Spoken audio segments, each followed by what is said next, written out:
우리 함께 묵상할 말씀은 고린도후서 7장 1절로 8절입니다. 고린도후서 7장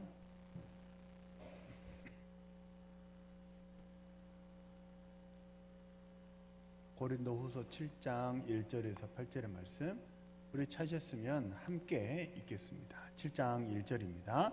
그런즉 사랑하는 자들아, 이 약속을 가진 우리는 하나님을 두려워하는 가운데서 거룩함을 이루어 육과 영의 온갖 더러운 것에서 자신을 깨끗하게 하자. 마음으로 우리를 영접하라. 우리는 아무에게도 불의를 행하지 않고 아무에게도 해롭게 하지 않고 아무에게도 속여 빼앗은 일이 없노라. 내가 이 말을 하는 것은 너희를 정죄하려고 하는 것이 아니라 내가 이전에 말하였거니와 너희가 우리의 마음에 있어 함께 죽고 함께 살고자 합니다. 나는 너희를 향하여 담대한 것도 많고 너희를 위하여 자랑하는 것도 많으니 내가 우리의 모든 환난 가운데서도 위로가 가득하고 기쁨이 넘치는도다. 우리가 마게도냐에 이르렀을 때도 우리 육체가 편하지 못하였고 사방으로 환난을 당하여 밖으로는 다툼이요 안으로는 두려움이었노라.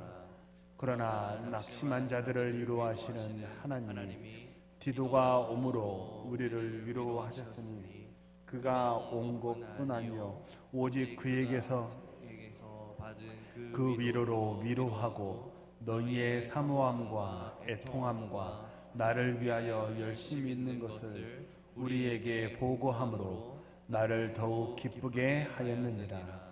그러므로 내가 편지로 너희를 근심하게 한 것을 후회하였으나 지금은 후회하지 아니함은 그 편지가 너희로 잠시만 근심하게 한 줄을 알미라.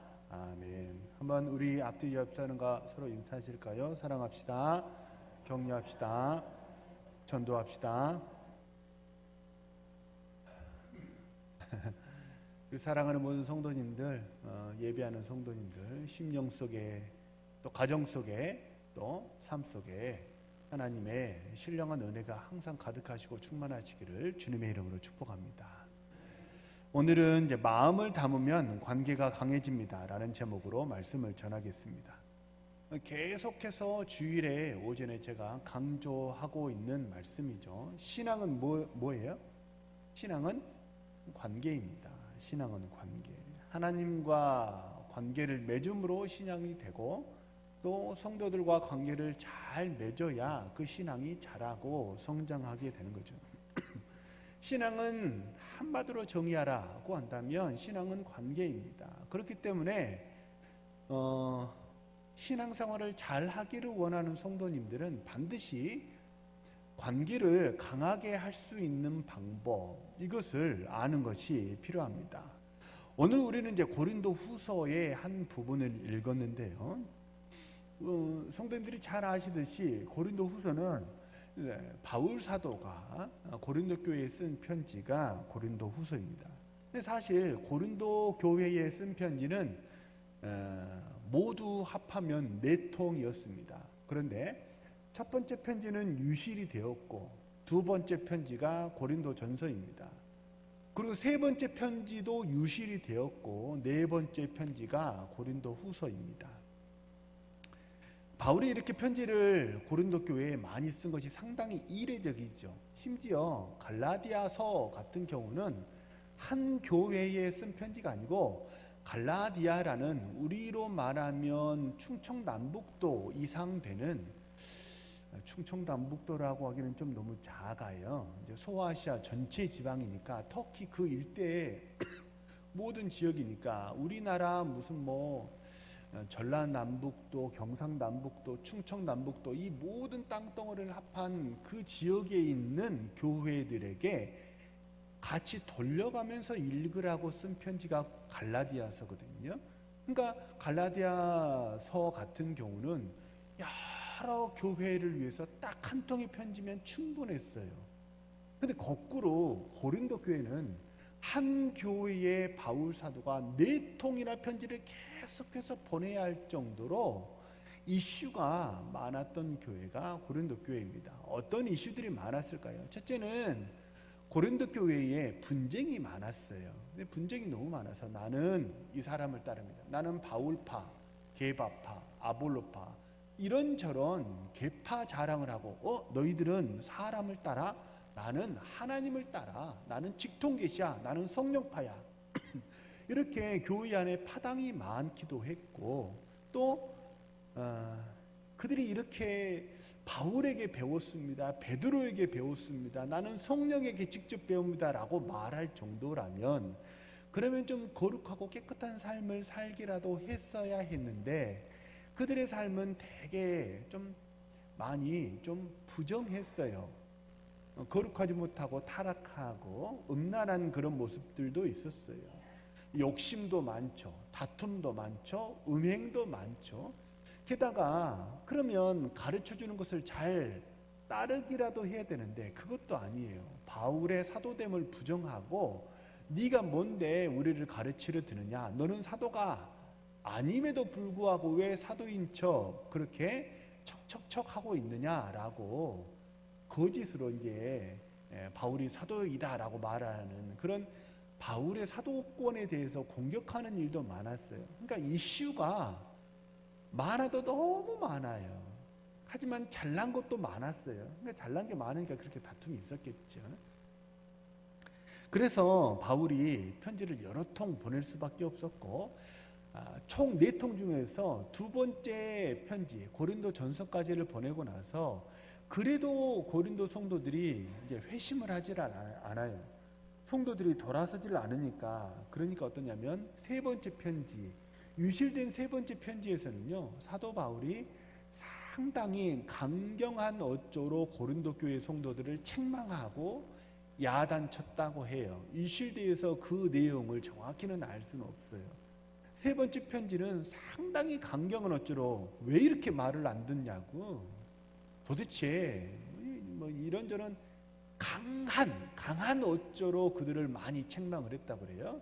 그래서 오늘 본문 8절에 보면요 뭐라고 얘기를 하면 내가 편지로 너희를 근심하게 한 것을 후회한다. 8절은 그렇게 얘기를 해요.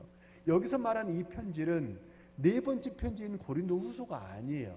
바로 앞선 세 번째 편지 강한 어조로 고린도 교회 성도들을 책망했던 세 번째 편지를 말하는 거예요. 그렇게 내가 세게 강하게 너희들을 책망했던 것에 대해서 내가 너무 이렇게 과하게 세게 말했나? 라는 그런 후회가 든다. 그럼에도 불구하고 너희들이 내가 세게 말하고 강하게 책망했던 것을 시험 들지 않고 잘 받아들여 주어서 내가 참 감사하고 다행이라고 생각한다. 라는 그런 이야기입니다.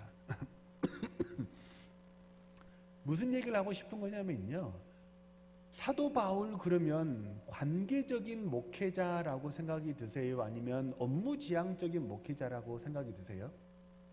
바울 사도는 누가 봐도 열정의 사람이죠. 교회를 뭐 그렇게나 많이 개척하고 심지어 이고니온 루스드라 1차 전도여행 때는 돌로 쳐가지고 사람들이 죽은 줄 알고 성 밖에 내다 버렸을 정도예요. 죽은 줄 알고 사람을 내다 버렸을 정도로 바울이 돌로 맞아가지고 혼절하고 생명의 위협을 느끼는 그런 상황이었지만 정신을 차리고 나서 어떻게 했어요?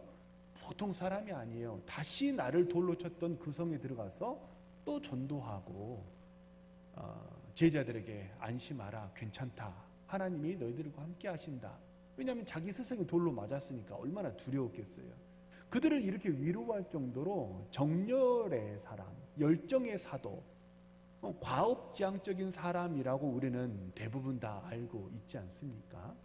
그래서 이제 뭐 언젠가 제가 한번 강의할 때도 있겠지만 애니어그램이라는 심리 프로그램에서 이제 성경의 인물을 분석해 놓은 걸 보면 바울 사도를 열정의 사람 8번으로 분류를 해놨거든요. 8번은 극강이에요.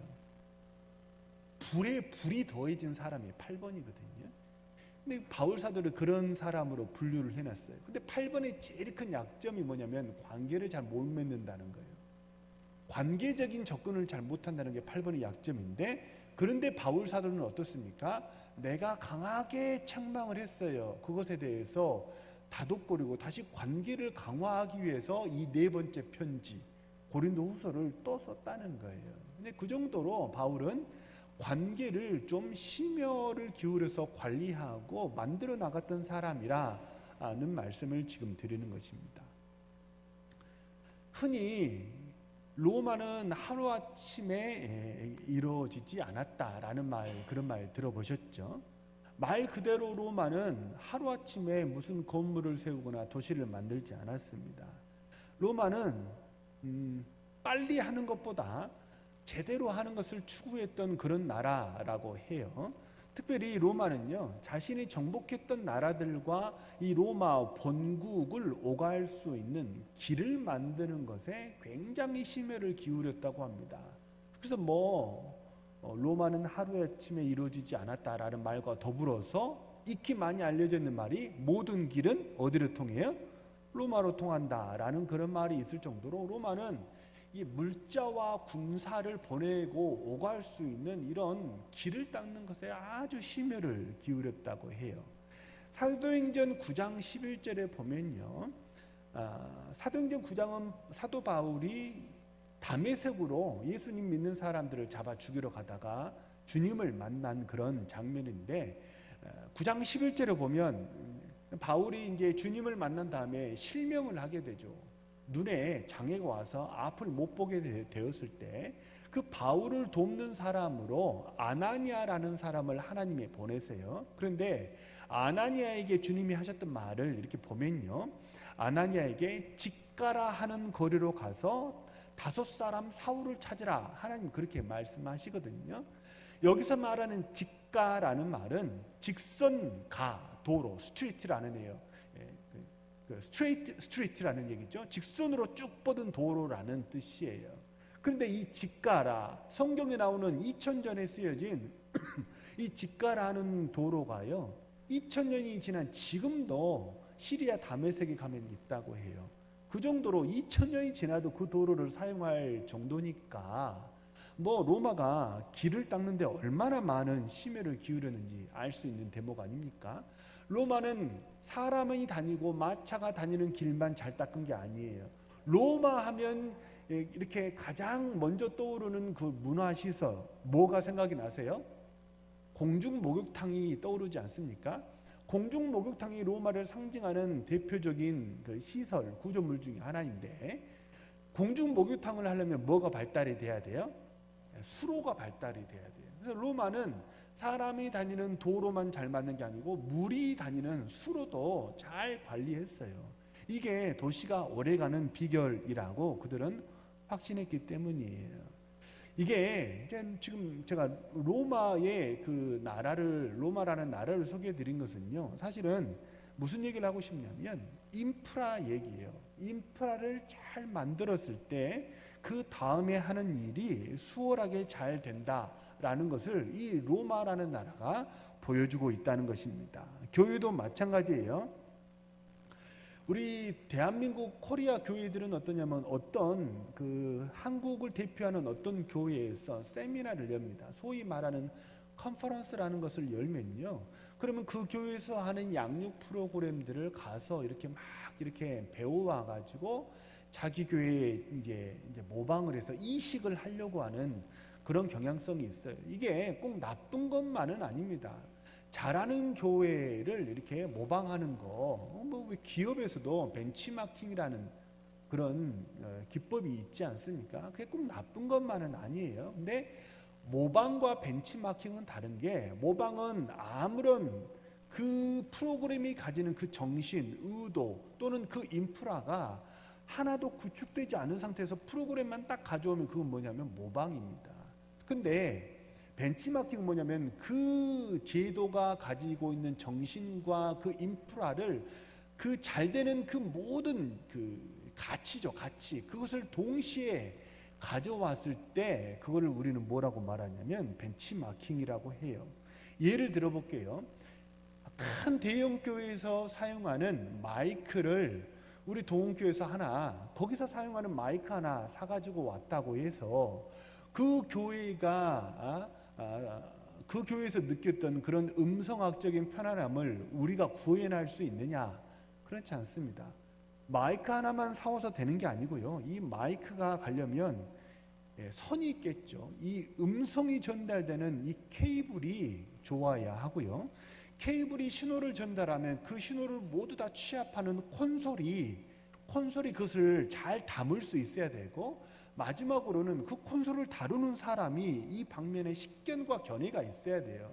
이 모든 상황이 다 조화롭게 되었을 때, 그럴 때 어떻게 되냐면 그 교회에서 가졌던 그 음성학적인 편안함을 구현할 수 있는 거죠. 그냥 마이크만 하나 사와가지고 탁 여기다 달았다고 되는 것이 아니지 않습니까? 이게 다 뭐냐면 인프라이고 환경입니다. 이런 환경을 구축하고 있잖아요. 그러면 뭘 해도 능률이 오르고 무엇을 해도 열매가 훨씬 더 잘 맺히게 된다는 것입니다. 신앙도 마찬가지고 예배도 마찬가지고 봉사도 그리고 행사도 마찬가지입니다. 이 모든 신앙, 행사, 봉사, 이 모든 것이 관계라는 그릇에 담겨졌을 때, 그 관계라는 인프라 속에 이것이 담겨졌을 때 비로소 어떻게 되냐면 탄력이 붙게 된다는 거예요. 그래서 우리 동훈교회가 지금 집중해야 될 것은요, 사실 우리가 지금 뭐 이제 교회가 공사를 해서 카페도 하고 있고 또 이런저런 뭐 이제 프로그램들을 하나씩 이제 론칭해 나가는 그런 과정 속에 있지 않습니까? 근데 우리가 지금 카페 하는 것은요, 대형 교회에서도 카페 하니까, 또는 우리가 커피 마실 곳이 필요하니까 카페를 하는 게 아니에요. 그렇게 단순하게 접근을 하시면 안 돼요. 우리는 지금 카페를 운영하는 것이 목적이 아니에요. 대형 교회에서 하는 그 카페 모방하는 것이 우리의 목적이 아니고, 대형 교회에서 하는 찬양팀을 흉내내는 게 우리의 목적이 아닙니다. 뭘 해야 되는 거예요? 카페를 통해서 뭘 만들어야 돼요? 관계라는 인프라를 만들어야 합니다. 찬양팀을 단순히 찬양팀 하나 이렇게 하는 게 그게 아니고, 그게 목적이 아니고, 우리가 결국 만들어야 될 것은 뭐냐면요, 이 찬양팀을 계속해서 운영할 수 있는 인프라를 만드는 거, 그것이 지금 우리가 이 시점에서 해야 될 일이라는 거예요. 만약 인프라가 만들어지면요, 그러면 지금 카페에서 봉사하는 팀이 바뀐다 할지라도 인프라가 만들어졌으면 얼마든지 그 카페를 통해서 우리가 이루고자 하는 그 목적을 충분히 달성할 수 있기 때문입니다. 반대로 그 모든 행사, 어떤 행사를 하든 어떤 봉사를 하든 그것이 관계라는 인프라를 만들지 못하고 딱 그 행사 단타로만 끝나면 어떻게 되냐면요, 그게 울리는 꽹과리와 같이 됩니다. 그 행사가 끝나면 뭔가 막 행사할 때는 와 일어난 것 같은데, 행사가 끝나면 어떻게 되는 거예요? 공허해지는 거예요. 왜요? 허공 속에 우리의 열정과 우리의 모든 재정과 에너지가 다 허공 속에 사라져 버렸기 때문입니다. 울리는 꽹과리와 같다는 거예요.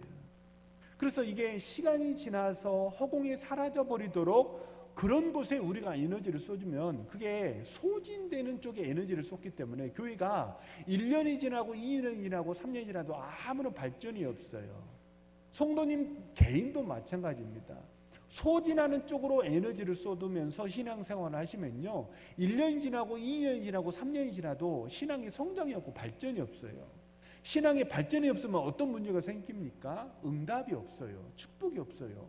다른 사람은 좋다는데 나는 은혜가 메말라버리는 그런 가뭄이 내게 찾아오기 때문에 곤고한 삶이 계속되는 거죠. 그래서 좋지 않다는 거예요. 우리는 설교하기 전에 앞뒤 좌우 옆 사람과 서로 인사하시죠. 사랑합시다, 격려합시다, 전도합시다. 이거 하지 않습니까? 이거 왜 하는 거예요? 뭐 하자는 거예요? 그냥 어색하니까 인사 한번 하고 시작하자는 거예요? 뭘 만들자는 거예요? 관계를 만들자는 거예요. 우리가 예배 끝나고 성도님들을 막 구원합니다. 식사하고 가세요. 식사하고 가세요. 요즘에 옛날처럼 밥 못 먹어서 집에 가면 밥 없잖아요. 여기서 밥 먹고 가세요. 그 뜻이에요? 그 뜻이 아니잖아요. 교회에서 식사하고 가세요라는 뜻은 뭐예요? 나 당신하고 좀 친해지고 싶어요. 그 뜻 아닙니까? 식사하면 또 우리의 동생이 어디로 자연스럽게 연결이 돼요? 카페로 연결이 되죠.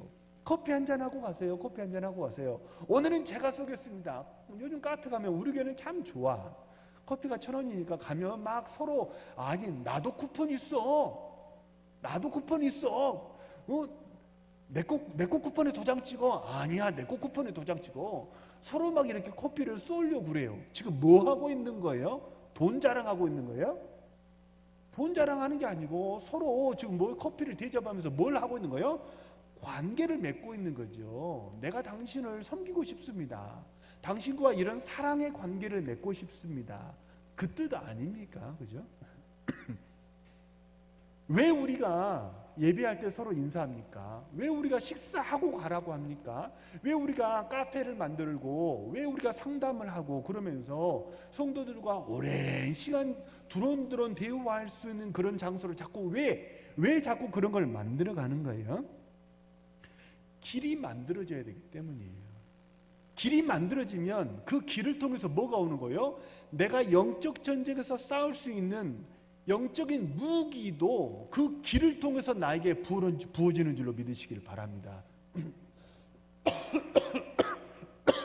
그것뿐만 아니라 내가 힘들고 어려울 때 나를 도와줄 수 있는 응원군, 지원군, 왜 전쟁하다 보면 막 하다 보면 열세에 빠질 때가 있잖아요. 그러면 우리 아군에서 지원군이 도착했습니다. 그러면 확 사기가 올라가고 전세가 단번에 역전이 되잖아요. 나를 도와줄 수 있는 지원군은 어디로 와요? 길이 있어야 오는 거예요. 길이 없으면 어떻게 되는 거예요? 저 푸틴같이 되는 거예요. 푸틴은 우크라이나를 쉽게 점령할 수 있을 거라고 생각했다고 하지 않습니까? 근데 뭐 겨울에 무슨 스푸트니크인가 뭔가 뭐식인가 그 겨울에 동토가 살짝 녹으면서 진흙탕이 돼가지고 보급이 끊기고 뭐 크림반도 그 대교를 폭파하는 것이 상징성도 있지만 거기를 통해서 물자가 오니까 자꾸 저렇게 공격을 하고 그러는 거 아니에요? 보급이 끊어지면 고립이 되고요. 고립되면 어떻게 돼요? 승산이 떨어지는 거예요. 보급이 어디로 와요? 하나님과의 길을 통해서 하나님과의 관계를 통해서 뭐가 오는 거예요? 하나님의 신령한 영적인 은혜와 축복이 부어지는 줄로 믿으시기를 바랍니다. 우리 성도님들을 통해서 뭐요? 도와주는 손길이 나를 도와주는 응원군이 지금 옆에 계신 성도님들이에요.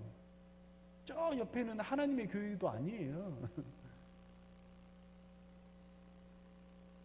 어떤 친구는 형제보다 더하니라 잠언에 그랬거든요. 그렇죠? 어떤 친구는 형제보다 더해요. 이유가 뭐예요? 옆에 붙어있기 때문이에요. 관계가 있기 때문이에요. 그 사람은 멀리 있는 형제보다 가까이 있는 친구가 나아요. 왜요? 멀리 있는 형제는 나를 도와줄 수가 없잖아요. 그렇죠? 지금 옆에 있는 성도님들이 내가 아플 때 병문안 올 사람이에요. 내가 아플 때 나를 위해서 기도해 줄 사람이 지금 옆에 있는 성도님들이에요. 내가 우리 가족에 애경사가 났을 때 결혼식에 축하할 일 또는 장례식에 위로할 일 누가 오는 거예요? 옆에 있는 성도님들이 오는 거예요. 그분들이 나의 지원군이라는 거죠. 그래서 우리가 이 모닥불이 하나씩 모이면 어떻게 되는 거예요? 활활 타오르는 그런 성령의 역사가 우리 가운데 일어나게 된다는 거예요. 아멘. 그래서 관계의 길을 만드는 게 굉장히 중요합니다. 교회는 분명 하나님 만나는 것이죠. 맞죠? 맞죠? 교회는 하나님 만나는 것이고 하나님께 예배하는 곳인데요. 그런데 하나님하고만 만나면 그게 온전치가 않아요. 쓰러져 버려요. 성도들과의 관계가 없으면 쓰러져 버리는 거예요. 그래서 그냥 가지 마시고 꼭 어떻게 하셔야 돼요? 예배 끝나고 식사하고 가시는 우리 성도님들 되시기를 바랍니다. 집에 밥 없으니까 밥 먹고 가라는 얘기예요? 오늘 저 김경숙 군사님 오늘 맛있는 거 하셨죠? 네? 어느 주방팀이 봉사팀이 엄청 맛있는 거 하셨대. 그래서 다 올라가셔서 식사하시고 아름다운 사랑의 교제를 나누시기를 바랍니다.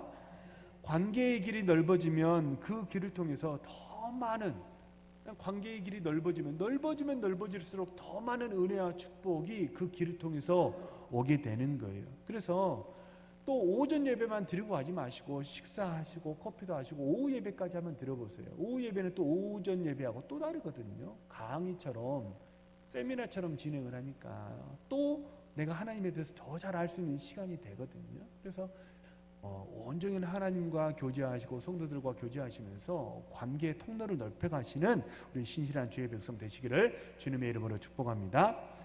그러면 한 걸음 더 들어가서 어떻게 하면 관계의 길을 더 넓힐 수 있을까요? 오늘 보면 2절 3절에 나오듯이 마음을 담아야 합니다. 2절에 보면 뭐라고 나오죠? 마음으로 우리를 영접하라 그러죠. 3절은 뭐라고 얘기합니까? 너희가 우리 마음에 있어. 가운데 쭉 건너뛰고 결론이 뭐예요? 함께 죽고 함께 살고자 한다. 이게 지금 바울의 얘기예요. 마음이 모아지면 어떻게 되는 거예요? 함께 죽고 함께 사는 사람이 되는 거예요. 왜 우리말에 말에 영혼이 없다 그런 말 하지 않습니까? 영혼 없는 멘트 뭐 그런 얘기를 하지 않습니까? 근데 한번 그 말을 뜯어보면요.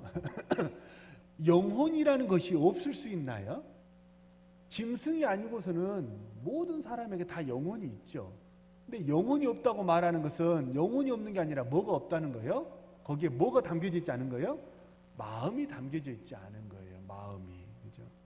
말에 마음을 담아야 됩니다. 그러면 사람들이 뭐라고 느끼는 거예요? 네 영혼을 나에게 주는 것 같은 느낌을 받는다는 거예요. 말에 영혼이 있다는 것은 당신의 영혼이, 사실 우리는 3일상의 말씀처럼 사람은 육신을 보고 하나님은 중심을 보세요. 사람은 영혼을 볼 수 있는 투시력이 없습니다. 영적인 투시력이 없어요. 그런데 당신의 영혼이 내가 느껴집니다. 영혼이 느껴집니다 라고 말하는 것은 무엇이 담겼을 때요? 마음이 담겨져 있을 때 그렇게 된다는 거예요. 말에 마음을 담으시길 바랍니다. 행동에 마음을 담으시기 바랍니다. 지난주에는 관심을 가질 때 이렇게 정성을 들여서 하게 된다 그런 얘기를 나눴잖아요. 마음을 담아야 돼요. 마음을 담아서 할 때, 그럴 때 어떻게 되는 거예요? 우리의 진심이 그들에게 전달되고 관계가 쫙 하고 이렇게 연결이 된다는 거예요. 사실 우리가 건네는 선물 하나, 사실 우리가 건네는 말 한마디, 사실 우리가 하는 행동 하나는요, 사실 마치 빙산의 일각과 같을 뿐입니다. 빙산의 일각은, 빙산은 수면 위로 드러나 있는 이 조각은 전체 이 빙산에 과학적으로 다 다를 수는 있겠지만 대략 한 2% 된다고 하지 않습니까? 2%가 수면 위에 드러나 있고 나머지 98%는 수면 아래에 잠겨져 있다고 말하지 않습니까? 무슨 말이에요? 빙산은 겉으로 드러난 2%의 그 빙산의 힘이 있지 않아요. 빙산의 힘은 어디 있습니까? 보이지 않는 98%, 잠겨져 있는 그 98%의 그 빙산에, 잠겨져 있는 곳에 그 빙산의 힘이 있지 않습니까? 우리도 마찬가지입니다. 누가 어떤 사람에게 말을 했어요. 근데 그 사람의 말을 듣고 A라는 사람이 B라는 사람에게 말을 했는데 B라는 사람이 A라는 사람의 말을 듣고 움직였어요. 그 사람이 말을 잘해서 움직인 거예요? 그렇지 않아요. 겉으로 드러난 그 말 몇 마디 때문에 그 사람이 움직였다고 생각하면 그건 큰 오산입니다. 한번 집에서 생각해 보시고 나의 대인관계를 생각해 보세요. 옳은 말 한다고 사람이 움직입니까? 아무리 옳은 말 한다고 해도 사람이 그 말 받아들여 주지 않아요. 그래서 세상은 이제 보면은 물리학자, 과학자들이 나와서 하는 그런 얘기를 들어보면요. 세상은 불합리성이, 온통 불합리성이 다 잠겨져 있다고 그들은 말하거든요. 그러니까 말이 옳다고 해서 듣지를 않는다는 거예요. 잔소리한다고 사람이 듣나요? 듣지 않아요. 근데 누가 누구의 말을 듣고 말을 했을 때 그 말을 듣고 움직이는 이유가 뭐예요? 겉으로 드러난 말, 2%의 말 때문에 움직인 게 아니에요. 뭔가 그 사람과 그 사람 사이에 우리가 알지 못하는 교감이 있었기 때문입니다. 관계가 연결되어 있기 때문에 그 사람 말이 그에게 들리고 전달이 되는 거죠. 그래서 오늘 사실 우리가 겉으로 하는 말은요 2%에 지나지 않아요. 뭔가 보이지 않는 관계라는 98%가 서로가 서로에게 이렇게 연결이 되었을 때 그 말에 힘이 실리는 거죠. 그리고 우리가 사실은 그 우리가 상대방에게 대하는 그 행동의 진정성, 진실함, 안타까움, 사랑, 배려 이런 것들이 그들에게 딱 전달이 되어서 이미 관계가 맺어져 있기 때문에 지금 결론적으로 지금 하는 그 말을 듣고 그가 움직이는 거죠. 그래서 저는요 소그룹 인도법이 제가 이제 제 전공이라고 말할까요? 제가 이제 외부 강의를 나가는 가장 제 핵심 전공 중에 하나가 소그룹 인도법이거든요. 정작 우리 동국교에서는 아직 시작도 못했어요. 소그룹 인도법인데 소그룹 인도법 소그룹 할 때 왜 이제 좀 어색한 분위기를 깬다. 그거를 조금 영어로 뭐라고 그러냐면 아이스 브레이크라고 말을 하죠. 기차가 덕커덩 하고 출발할 때 얼음을 깨야 이렇게 기차가 출발하는 것처럼 관계의 서먹한 그 관계를 깨는 것을 소그룹 인도법에서 아이스 브레이크라고 얘기를 하지 않습니까? 근데 그거 아세요? 주일날 그 세일 모임에 거기 모여가지고 아이스 브레이크 하는 사람은요 하수예요. 하수. 주일날 모여가지고 거기서 게임 조금 하고 우스갯소리 조금 한다고 그 관계가 그 어색한 관계가 깨집니까? 그거 게임 잘못하고 우스갯소리 잘못하면요 더 어색해져요. 아이스 브레이킹이 아니고 아이스 메이킹이 돼버려요. 그래서 훨씬 더 어색해져요. 그래서 저는 주일날 모여서 아이스 브레이크 하는 사람은 하수라고 가르쳐요. 그러면 고수는 언제 아이스 브레이크를 합니까? 주중에 하는 거예요. 주중에 너를 향한 관심, 사랑, 배려, 이게 주중에 전화든 문자든 이것이 주중에 상대방에게 얼마나 활발하게 전달이 되느냐, 그게 주일날 그 소그룹 모임의 결과로 나타나는 것뿐이에요. 어떤 소그룹이 모임이 잘 된다면 그 리더가 말재주가 좋기 때문에 그 모임이 잘 되는 게 아니에요. 뭐예요? 말재주가 좋아서가 아니고 이미 관계가 진실한 그 사랑과 배려의 관계가 만들어졌기 때문에 그래서 뭐 하는 거예요? 관계가 좋은 거죠. 이건 비단 신앙의 원리뿐만 아니라 뭐 직장과 사업장의 원리도 사업의 원리도 다 마찬가지 아닙니까? 인사가 마음이 담기면 예절입니다. 근데 마음이 빠지면 어떻게 돼요? 그저 아부일 뿐입니다. 선물도 마음이 담기면 정성이지만 마음이 빠지면 어떻게 돼요? 뇌물일 뿐입니다. 훈계도 마찬가지예요. 훈계도 마음이 담기면 뭐예요? 그게 약입니다. 근데 마음이 빠지면 그저 자기 분풀이에 지나지 않아요. 내가 화나서 하는 말이 지나지 않는 거죠. 그 아이들이 다 압니다. 부모가 화나서 하는 말인지 이게 바른 말인지 아이가 납득이 돼야 돼요.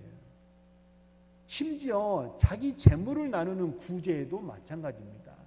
자기 재물을 나누는 구제를 할지라도 그 구제에 마음이 담기면 뭐가 되는 거예요?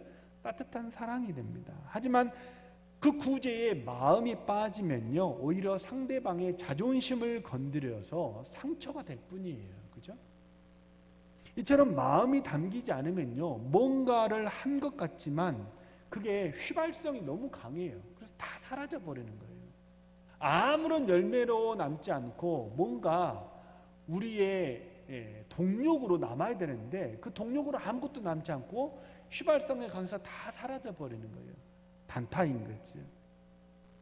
사랑하는 우리 모든 성도님들, 빨리 하시기보다 마음을 담아서 하시는 우리 성도님들 되시기를 주님의 이름으로 축복합니다. 저는요 우리 동원교회가 따뜻한 교회가 되기를 간절히 소망합니다. 저는 우리 동원교회가 따뜻한 교회가 되어서 세상에 감동을 주고 울림을 주는 그런 교회가 되기를 간절히 소망하고 기도합니다. 제가 이제 부임해가지고 우리 교회 로고를 처음에 만들 때, 사실 제가 이제 교회 로고를 만들 때 정말 저는 이제 나무를 되게 좋아해요. 직접 나무를 기르는 건 싫어하지만 나무 속에 성경에 그 천국의 비밀이 다 담겨져 있다고 생각을 해요. 실제로 마태복음 13장에 보면 식물과 나무에 관련된 천국의 비유가 많거든요. 저는 이제 둥지 같은 교회가 되기를 저는 소망합니다. 둥지는 어떤 곳입니까? 쉼이 있는 곳이죠. 안식이 있는 곳이죠. 그것만 있는 게 아니에요. 무엇도 있어요? 둥지 안에서 무엇도 일어나요? 생산과 생명이 깨어나고 일어서는 역사도 거기서 일어나죠. 그리고 장성해서 세상으로 파송하는 그런 파송의 역사도 일어나죠. 그래서 저는 교회는 둥지와 같다고 생각을 해요. 바라고 소망합니다. 우리 사랑하는 모든 동교회 성도님들, 그런 교회 무엇이 있어야 만들 수 있습니까? 관계라는 인프라가 있어야 만들 수 있습니다. 그것이 없으면 백약이 무효입니다. 아무리 재정을 쏟아부어도, 아무리 유명한 찬양팀을 데려다 놓고, 아무리 유명한 부흥 강사를 모셔봐도 서로 성도들이 냉랭하고 하나님에게 냉랭하다면 아무런 효과가 없어요. 백약이 무효예요. 근데 거꾸로 관계가 있잖아요. 관계만 맺어지면, 그러면 콩 한 쪽도 우리가 서로 웃으면서 나눠 먹으면서 마음이 전달되고 하나 될 수 있는 그런 교회가 될 수 있을 줄로 믿습니다. 작은 봉사 하나, 적은 말 한마디에 마음을 담으심으로 성령의 역사를 일으키시는 우리 신실한 주의 백성 되시기를 주님의 이름으로 축복합니다.